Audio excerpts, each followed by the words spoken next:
그 더러운 손 치워요. 씨 없는 수박 주제예요. 어디서 아빠 행세야? 세리의 차가운 목소리에 선재의 손이 허공에서 굳어버렸습니다. 방금 전까지 우월한 유전자를 자랑하던 그의 등 뒤 스크린에는 무덤까지 숨기고 싶었던 무정자증 진단서가 붉게 박혀 있었으니까요.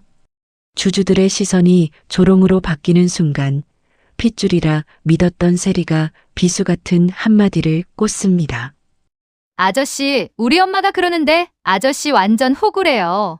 돈 뜯어내려고 연기한 걸 진짜 믿어요? 전 국민 앞에서 남자로서의 생명마저 난도질당한 이 남자, 과연 이 지옥을 살아서 나갈 수 있을까요? 시작하기 전에 구독과 좋아요 부탁드립니다. 항상 응원해주시는 많은 분들께 감사드립니다. 민강유통대회의실 단상 위에서 선재가 마이크를 움켜쥔 채 떨리는 손을 감추려 애쓰고 있었습니다.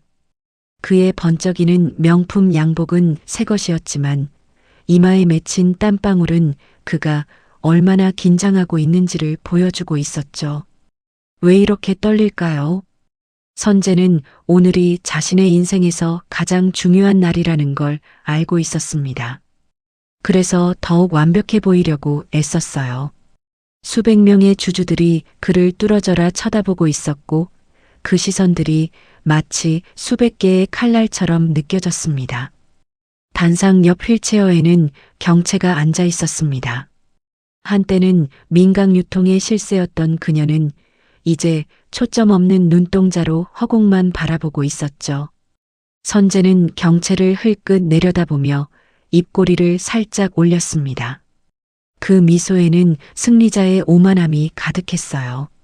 선재가 마이크에 대고 헛기침을 했습니다. 콜록, 콜록. 회의장이 순식간에 조용해졌죠. 민두식 회장님이 갑작스럽게 돌아가신 후 법적 대리인인 제가 회사를 이끌어가겠습니다. 선재의 목소리는 점점 커졌습니다. 처음엔 떨렸지만 이제는 자신감이 넘쳤어요. 그의 눈이 번뜩였습니다. 마치 오랫동안 기다려온 먹잇감을 드디어 잡은 하이에나 같았죠. 주주들이 웅성거리기 시작했습니다. 어떤 사람은 고개를 갸웃거렸고 어떤 사람은 옆 사람과 수군거렸어요. 선재는 이런 반응을 예상했다는 듯이 손을 들어 조용히 하라는 제스처를 취했습니다. 잠시만요, 여러분. 제가 준비한 게 있습니다. 선재가 손짓하자 무대 옆에서 세리가 걸어 나왔습니다. 20살의 세리는 하얀 원피스를 입고 있었는데 마치 천사처럼 순수해 보였어요. 하지만 카메라가 그녀의 얼굴을 클로즈업하는 순간 그녀의 눈빛은 차가웠습니다. 얼음장처럼 말이죠. 선재가 세리의 어깨를 꽉 움켜쥐었습니다. 그의 손가락에 힘이 들어간 게 보였어요. 세리는 살짝 얼굴을 찡그렸지만 곧 미소를 지었습니다. 여러분, 소개합니다. 제 친딸이자 민강유통의 유일한 적통 후계자 민세리입니다. 선재의 목소리가 회의장에 울려 퍼졌습니다. 그는 너무 흥분한 나머지 침까지 튀겼어요. 세리의 어깨를 더 세게 움켜쥐며 그녀를 자신의 트로피처럼 내세웠죠. 이 아이는 저의 우월한 유전자를 물려받았습니다. 핏줄은 속일 수 없죠. 보세요. 이 똑똑한 눈매를, 이 당당한 자세를, 모두 저를 닮았습니다. 선재는 거의 광기에 가까운 표정으로 웃었습니다. 그의 눈은 충혈되어 있었고 목소리는 점점 더 날카로워졌어요. 마치 자신이 신이라도 된 것처럼 행동했죠. 세리는 주주들을 향해 고개를 숙여 인사했습니다. 안녕하세요. 민세리입니다. 그녀의 목소리는 나긋나긋했어요. 하지만 선재가 보지 못하는 각도에서 그녀의 입꼬리가 살짝 올라갔습니다. 마치 이 모든 상황이 우스꽝스럽다는 듯이 말이죠. 바로 그때였습니다. 휠체어에 앉아있던 경채가 갑자기 몸을 떨기 시작했어요. 그녀의 입에서 작은 소리가 새어나왔습니다. 미소야. 내 딸, 미소야. 경채의 눈에서 눈물이 주르륵 흘러내렸습니다. 그녀는 허공을 향해 손을 뻗었어요. 마치 그곳에 누군가 있는 것처럼 말이죠. 선재는 재빨리 발을 움직였습니다. 겉으로는 자연스럽게 보였지만 그의 구두 끝이 휠체어 바퀴를 툭 쳤어요. 휠체어가 살짝 흔들렸고 경채는 깜짝 놀라 입을 다물었습니다. 죄송합니다, 여러분. 보시다시피 경채 상무는 심신이 많이 약해지셨습니다. 제가 잘 돌보겠습니다. 선재의 말에는 가시가 돋쳐 있었어요. 돌본다는 말이 아니라 차라리 감시한다는 말에 가까웠죠. 그는 리모컨을 들어 올렸습니다.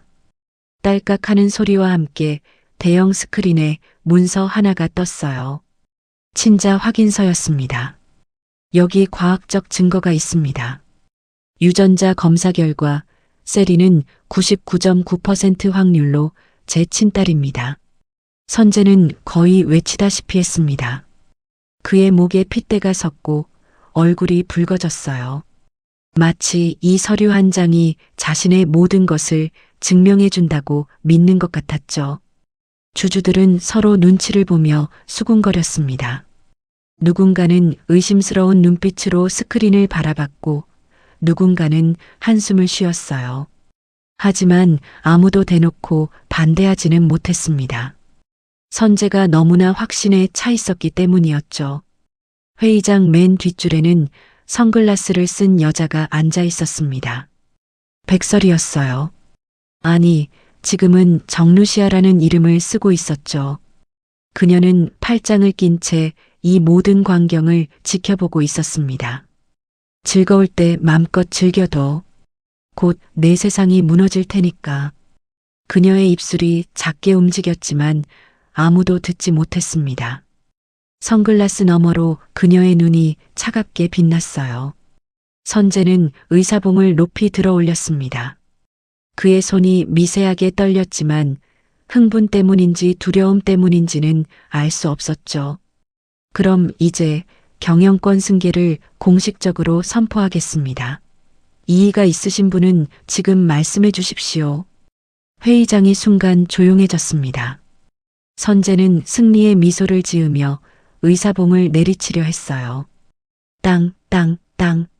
3번만 치면 모든 게 끝나는 거였죠. 의사봉이 책상을 향해 내려가기 시작했습니다. 1초, 0.5초, 0.1초.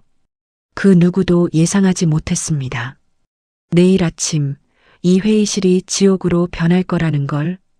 의사봉이 책상에 닿기 0.1초 전 회의장 뒷문이 쾅 하고 열렸습니다. 그 소리가 어찌나 컸던지 유리창이 덜덜 떨릴 정도였어요. 선재의 손이 공중에서 멈췄습니다. 의사봉을 쥔 그의 손가락 관절이 하얗게 질려 있었죠. 모든 사람의 시선이 일제히 뒷문으로 향했습니다. 왜 이런 중요한 순간에 누가 들어오는 걸까요? 경비는 다 어디 간 거죠? 선재의 이마에서 식은 땀이 주르륵 흘러내렸습니다. 문 밖에서 희뿌연 안개가 피어올랐어요. 드라이아이스였습니다. 마치 공포 영화의 한 장면처럼 안개 속에서 무언가가 움직이는 게 보였죠. 처음엔 휠체어 바퀴 소리가 들렸습니다. 끼익. 녹슨 쇠가 긁히는 듯한 소리였어요. 그런데 갑자기 그 소리가 멈췄습니다. 대신 지팡이 소리가 들리기 시작했어요. 탁, 탁, 탁. 대리석 바닥을 두드리는 소리가 회의장에 메아리 쳤습니다. 그 소리가 점점 가까워질수록 선재의 얼굴은 더욱 창백해졌어요. 누구야? 경비는 다 어디 갔어? 선재가 소리쳤습니다. 그의 목소리가 갈라졌어요. 평소에 위험 있는 목소리가 아니라 겁에 질린 아이의 목소리 같았죠. 그의 손에서 의사봉이 미끄러져 떨어졌습니다. 딱 하는 소리를 내며 바닥에 굴러갔어요. 안개를 뚫고 한 사람이 걸어 나왔습니다. 검은 양복을 입은 노인이었어요. 은빛 지팡이를 짚고 있었지만 그의 걸음걸이는 당당했습니다. 바로 민두식 회장이었죠. 주주들이 일제히 일어났습니다. 의자가 쓰러지는 소리, 헐떡이는 소리, 탄성이 터져 나왔어요. 죽은 줄 알았던 사람이 살아서 걸어 들어왔으니까요. 식물인간이었다던 사람이 멀쩡히 두 발로 서 있었으니까요. 민두식 회장님이시다. 살아계셨어. 이게 무슨 일이야? 주주들의 외침이 회의장을 가득 메웠습니다. 어떤 사람은 박수를 쳤고 어떤 사람은 눈물까지 흘렸어요. 그들은 진짜 회장이 돌아왔다는 사실에 안도했죠. 선재는 뒷걸음질을 쳤습니다. 한 발, 두 발, 세 발. 그러다 의자에 걸려 엉덩방아를 찧었어요. 쿵 하는 소리와 함께 그가 바닥에 주저앉았습니다. 그의 번쩍이던 명품 양복이 구겨졌고 완벽하게 빗어넘긴 머리카락이 흐트러졌어요. 휠체어에 앉아있던 경채도 몸을 떨기 시작했습니다. 그녀의 눈이 커졌어요. 공포에 질린 토끼처럼 말이죠. 아, 아빠가 어떻게... 경채의 목소리는 거의 들리지 않을 정도로 작았습니다. 그녀는 자신이 아버지에게 저지른 짓들이 하나하나 떠올랐어요. 병실에서 그를 방치했던 일, 회사를 빼앗으려 했던 일, 심지어 그의 죽음을 바랐던 일까지. 그녀의 다리에 힘이 풀렸습니다. 바지가 축축해졌어요. 공포에 질려 실금을 한 거였죠. 민두식 회장이 단상으로 걸어 올랐습니다. 그의 구두 소리가 또각또각 울렸어요. 선재는 바닥을 기어서 뒤로 물러났습니다. 마치 거대한 포식자 앞에 먹잇감처럼 말이죠. 회장이 마이크 앞에 섰습니다. 그는 천천히 회의장을 둘러봤어요. 그의 눈빛은 차갑고 날카로웠습니다. 그리고 입을 열었죠. 내 장례식이라길래 육개장이나 한 그릇 얻어먹으러 왔다. 이 호로 자식들아. 그의 목소리는 우렁찼습니다. 80대의 노인이라고는 믿기지 않을 정도로 힘이 있었어요. 그 한마디에 회의장이 순간 조용해졌습니다. 그리고 곧 웃음이 터져 나왔어요. 주주들은 회장의 독특한 유머 감각이 여전하다는 걸 알고 안심했죠. 하지만 선재와 경채는 웃을 수 없었습니다. 왜냐하면 회장의 다음 말이 무엇일지 알고 있었기 때문이었어요. 민두식 회장이 손을 들었습니다. 그러자 대형 스크린의 화면이 바뀌었어요. 병실의 CCTV 영상이었습니다. 화면 속에서 선재와 경채가 대화를 나누고 있었죠. 노인네 빨리 죽어야 하는데. 아버지가 죽으면 회사는 우리 거야. 약을 좀 줄일까? 아니면... 그들의 목소리가 스피커를 통해 회의장에 울려 퍼졌습니다. 주주들의 표정이 점점 굳어졌어요. 분노와 경멸이 그들의 얼굴에 나타났죠. 선재가 바닥을 기며 회장에게 다가갔습니다. 그의 무릎이 대리석 바닥에 쓸렸어요. 명품 바지가 찢어지는 소리가 났지만 그는 신경 쓸 겨를이 없었습니다. 회장님, 오해입니다. 저는 회사를 지키려고 경채가 시킨 거예요. 저는 그저... 선재의 목소리가 삑사리가 났습니다. 그는 필사적으로 변명했지만 아무도 그의 말을 믿지 않았어요. 그의 목소리는 점점 작아졌고 결국 흐느끼는 소리만 남았죠. 민두식 회장이 지팡이로 선재의 어깨를 툭툭 쳤습니다. 가볍게 친 것 같았지만 선재는 그 무게에 못 이겨 바닥에 엎드렸어요. 건강해서 다행이군. 감옥 밥 먹으려면 튼튼해야지. 회장의 목소리에는 조롱이 가득했습니다. 그래서 더 무서웠어요. 화를 내는 것보다 이렇게 차갑게 비웃는 게 더 끔찍했죠. 경채가 휠체어에서 몸을 일으키려 했습니다. 하지만 다리에 힘이 없어서 그대로 쓰러졌어요. 쿵 하는 소리와 함께 그녀가 바닥에 나뒹굴었습니다. 아버님, 저는 그저 회사를 위해서... 경채의 변명도 힘이 없었습니다. 그녀의 목소리는 떨렸고 눈에서는 눈물과 콧물이 뒤섞여 흘러내렸어요. 한때 민강 유통의 실세였던 그녀의 모습은 어디에도 없었죠. 민두식 회장이 다시 한번 회의장을 둘러봤습니다. 그리고 선언했어요. 오늘부터 내가 다시 민강 유통을 이끈다. 이 두 놈들은 법의 심판을 받을 것이다. 주주들이 일제히 박수를 쳤습니다. 우레와 같은 박수 소리가 회의장을 뒤흔들었어요. 선재와 경채는 그 소리에 몸을 더욱 움츠렸습니다. 그들은 몰랐습니다. 이게 끝이 아니라는 걸. 진짜 지옥은 이제부터 시작이라는 걸. 그리고 내일 비뇨기과 진단서가 모든 사람 앞에 공개될 거라는 걸. 선재가 세리의 손목을 움켜쥐었습니다. 그의 손톱이 세리의 하얀 피부에 빨간 자국을 남길 정도로 세게 잡았어요. 절박함에 눈이 뒤집힌 그는 세리를 방패막이로 내세우려 했습니다. 왜 이렇게 필사적일까요? 선재는 이제 세리만이 자신을 구할 수 있다고 믿었기 때문이었습니다. 핏줄이라는 카드, 그것만이 유일한 희망이었죠. 회장님, 이 아이를 보세요. 제 핏줄입니다. 회장님의 손녀라고요. 선재의 목소리가 갈라졌습니다. 침이 튀었고 눈은 충혈되어 있었어요. 그는 세리를 앞으로 밀어냈습니다. 마치 물건을 전시하듯이 말이죠. 핏줄은 못 내치시잖아요. 회장님도 가족을 소중히 여기시잖아요. 선재는 거의 울부짖듯이 외쳤습니다. 그의 이마에는 땀방울이 송글송글 맺혔고 셔츠는 등에 찰싹 달라붙어 있었어요.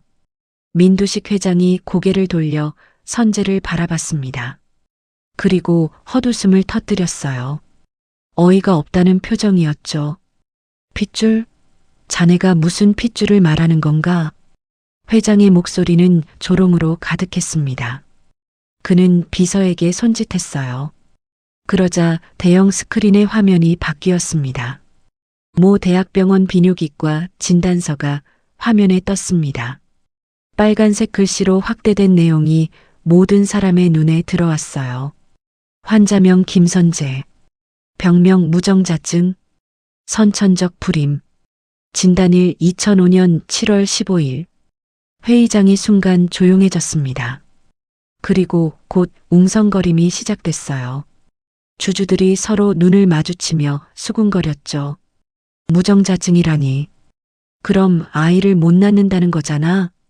그런데 저 딸은 누구 딸이야?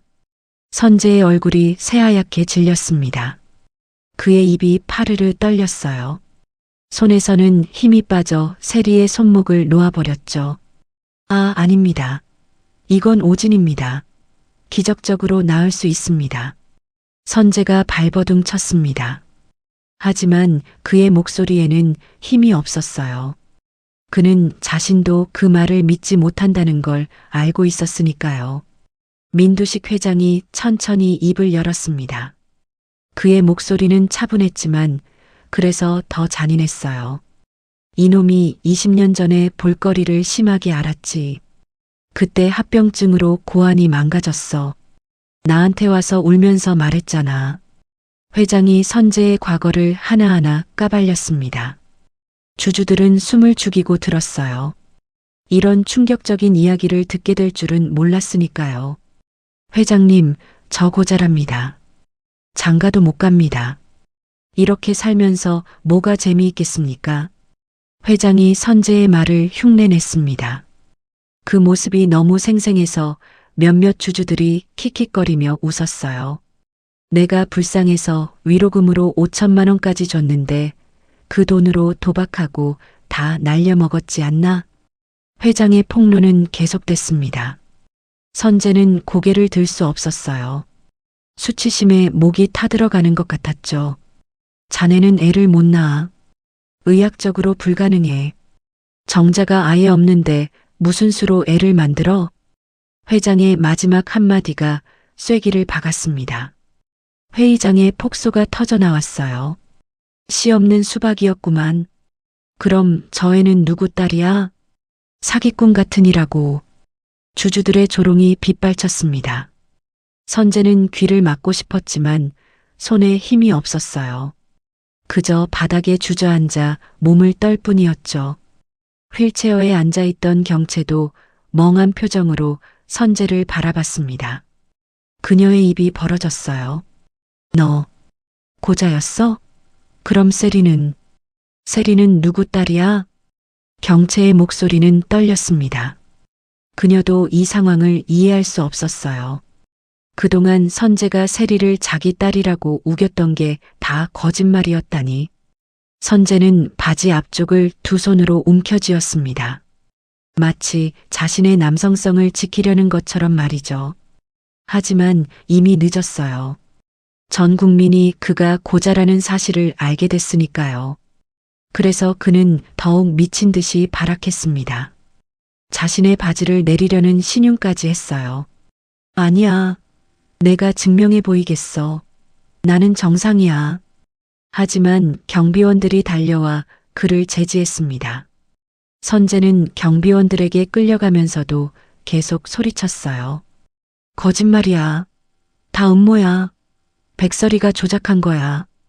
그의 목소리가 점점 멀어졌습니다. 회의장에는 그의 비명만 메아리처럼 울렸죠. 카메라가 세리의 얼굴을 비췄습니다.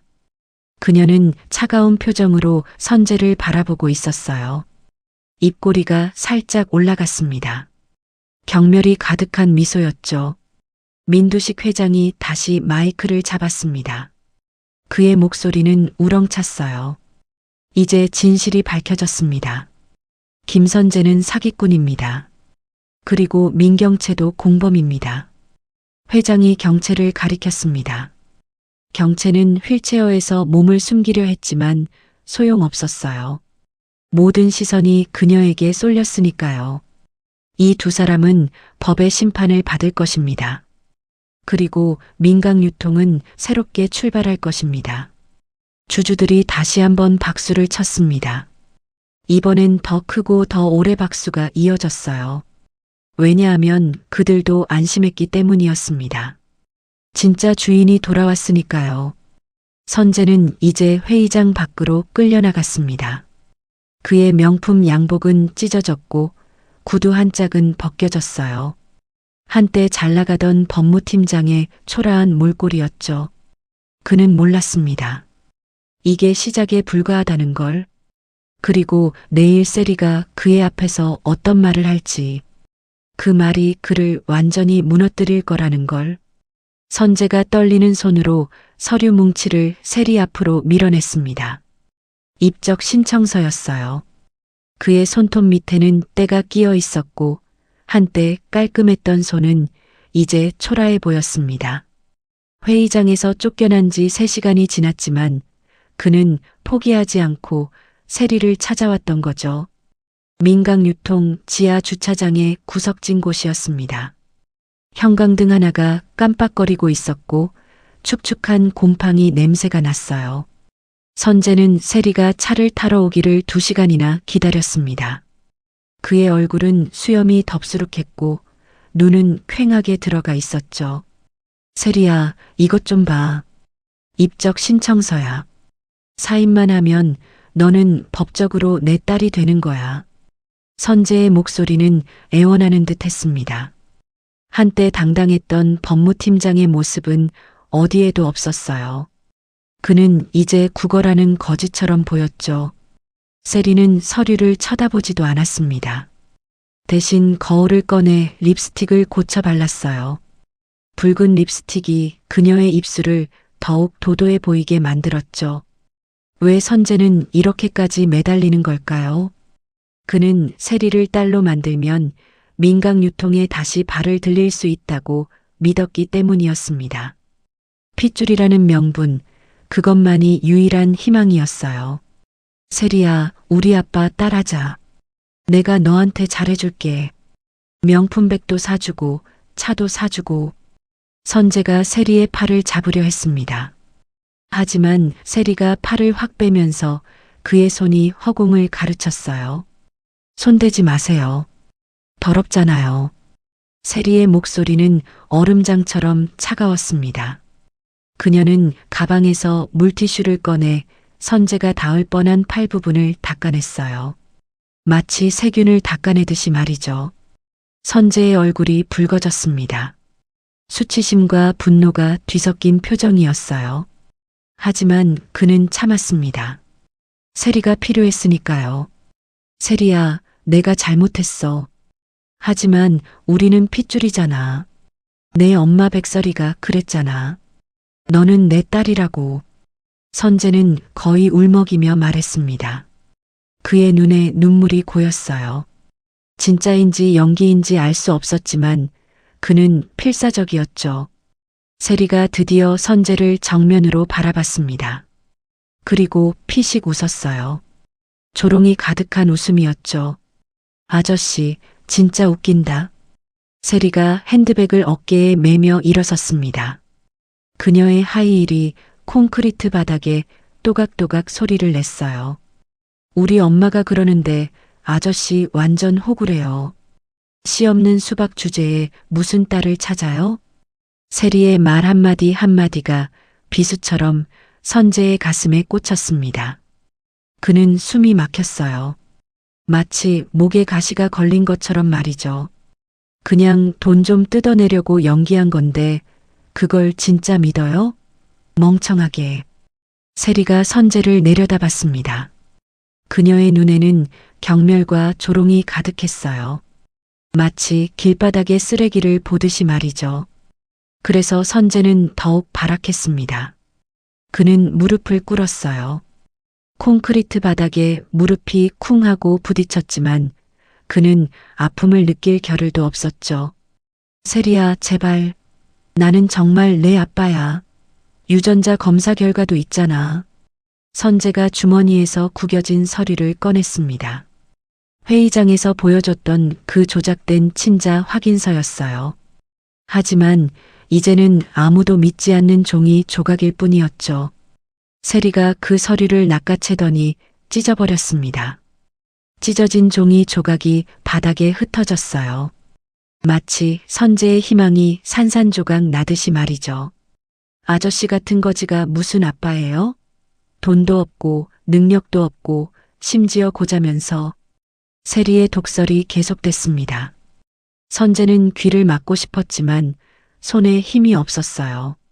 그저 무릎을 꿇은 채 바들바들 떨 뿐이었죠. 바로 그때였습니다. 주차장 입구에서 발소리가 들렸어요. 기자들이었습니다. 누군가 제보를 한 모양이었죠. 저기 김선재다. 무릎 꿇고 있네. 빨리 찍어. 카메라 플래시가 터지기 시작했습니다. 번쩍, 번쩍. 선재의 초라한 모습이 카메라에 담겼어요. 무릎을 꿇고 있는 모습, 눈물 콧물이 범벅이 된 얼굴, 찢어진 서류 조각들. 세리가 기자들을 향해 손을 흔들었습니다. V자를 그리며 웃었어요. 이 아저씨요? 제 아빠 아니에요. 그냥 정신 나간 아저씨예요.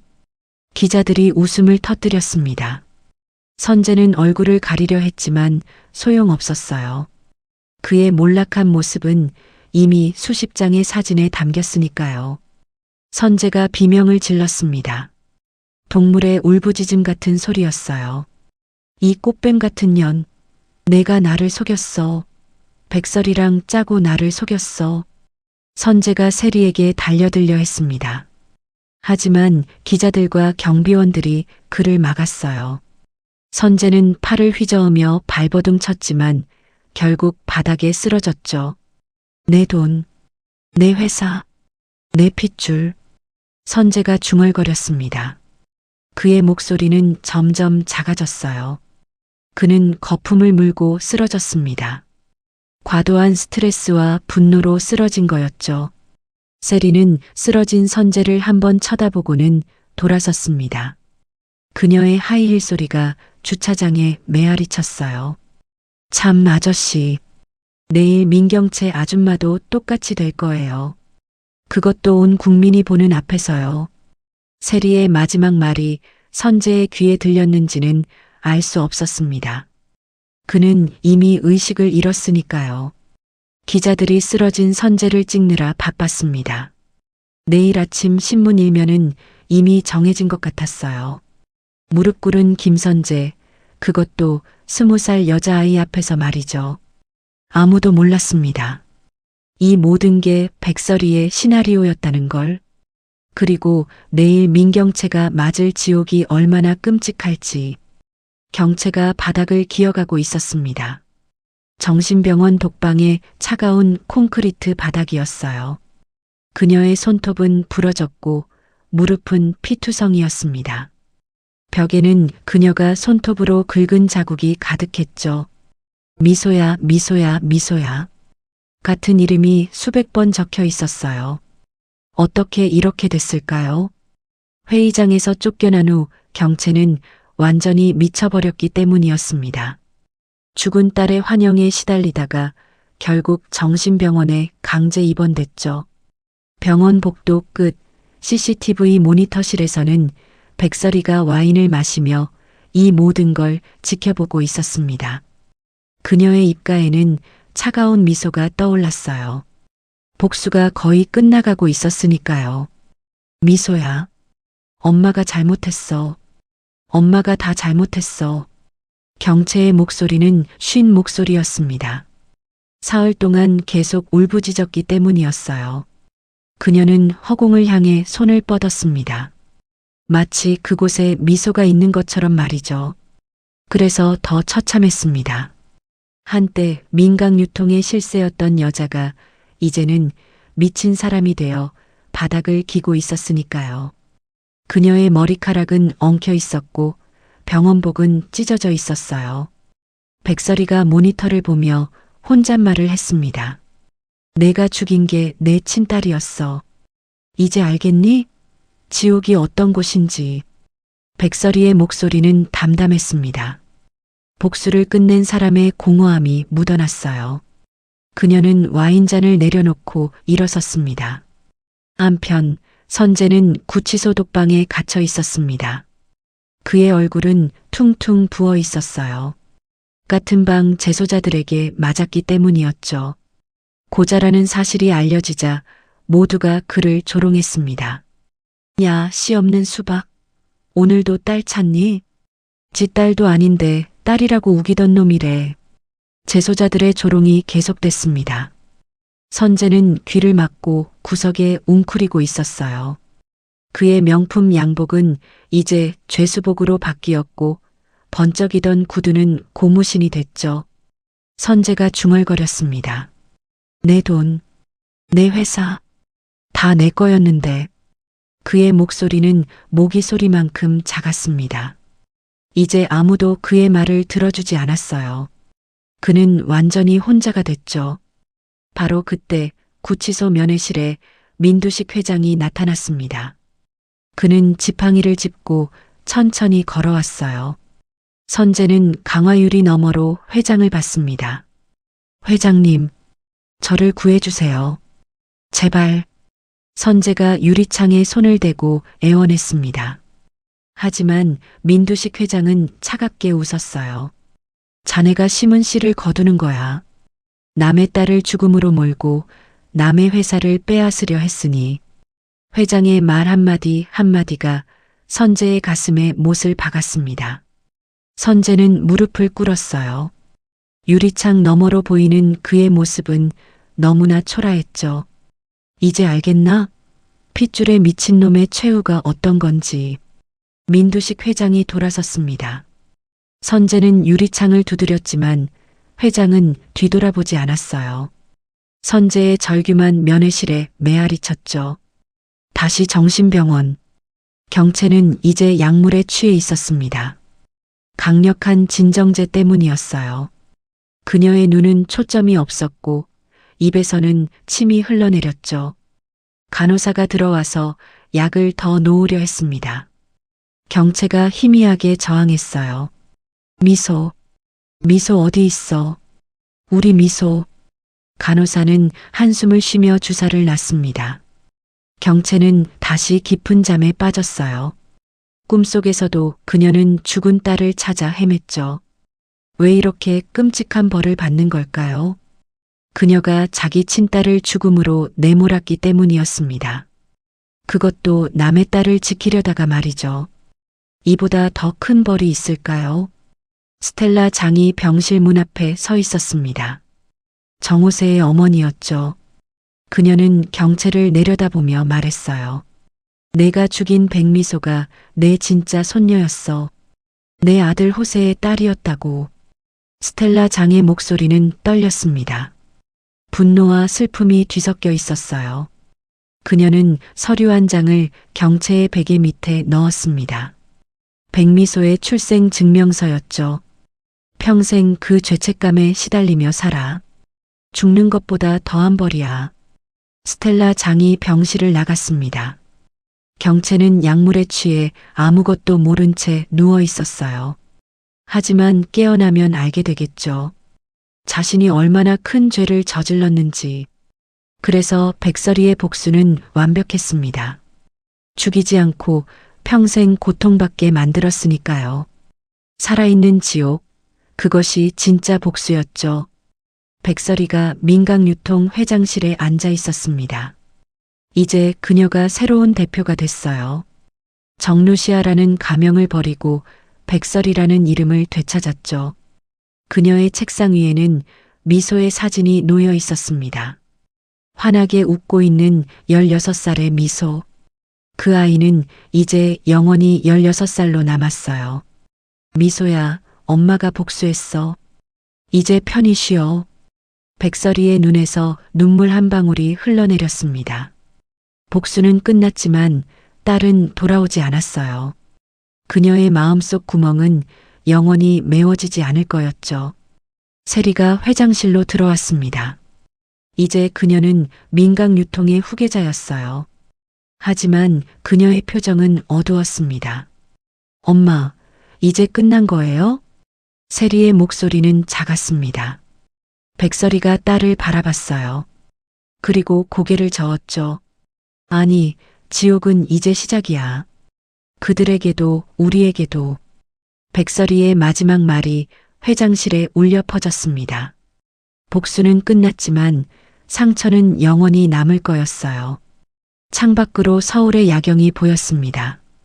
불빛들이 반짝였지만 백설이의 마음은 여전히 어두웠죠. 복수로도 채울 수 없는 공허함. 그것이 진짜 지옥이었습니다. 아무도 몰랐습니다. 이 모든 비극의 씨앗이 20년 전 병원에서 시작됐다는 걸. 그리고 다음 주 법정에서 모든 진실이 밝혀질 거라는 걸. 오늘도 드라마 시청해 주셔서 감사합니다. 오늘 영상이 좋았다면 구독과 좋아요 부탁드립니다. 새로운 영상이 올라오면 빠르게 보실 수 있습니다.